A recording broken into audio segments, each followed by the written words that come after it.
பெரம்பலூர் மாவட்டம் குன்னம் அருகே மக்காச்சோள வயலில் மக்காச்சோள சருகுகளை தீயிட்டு கொளுத்த சென்றவர் தீயில் கருகி சம்பவ இடத்திலேயே உயிரிழந்த நிலையில் சம்பவம் குறித்து விபத்தா, கொலையா, தற்கொலையா என்ற கோணத்தில் போலீசார் தீவிர விசாரணை மேற்கொண்டு வருகின்றனர். இதுகுறித்த கூடுதல் விவரங்களோடு இணைகிறார் செய்தியாளர் தமிழ்ச்செல்வன். தமிழ்ச்செல்வன், வணக்கம். விவரங்களை வழங்கலாம். நிச்சயமாக பிரியங்க. பெரம்பலூர் மாவட்டம் அருகே உள்ளது உகலூர் கிராமத்தைச் சேர்ந்தவர் 75 வயதுடைய பரமசிவம்.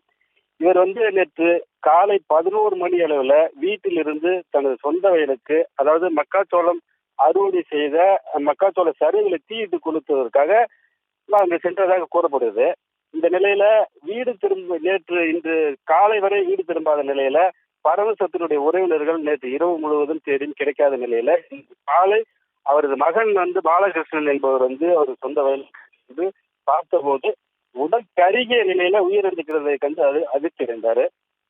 இதனை தொடர்ந்து கிராம நிர்வாக அலுவலர் மற்றும் மங்களமேடு போலீசாருக்கு தகவல் தெரிவித்ததன் பேர்ல சம்பவ இடத்திற்கு வந்த போலீசார் இந்த சம்பவம் கொலையா, தற்கொலையா அல்லது எதேர்ச்சியாக தீயில சிக்கி உயிரிழந்தாரா என்ற கோணத்துல போலீசார் விசாரணை மேற்கொண்டு வருகின்றார். பிரியங்கா, விவரங்களுக்கு நன்றி.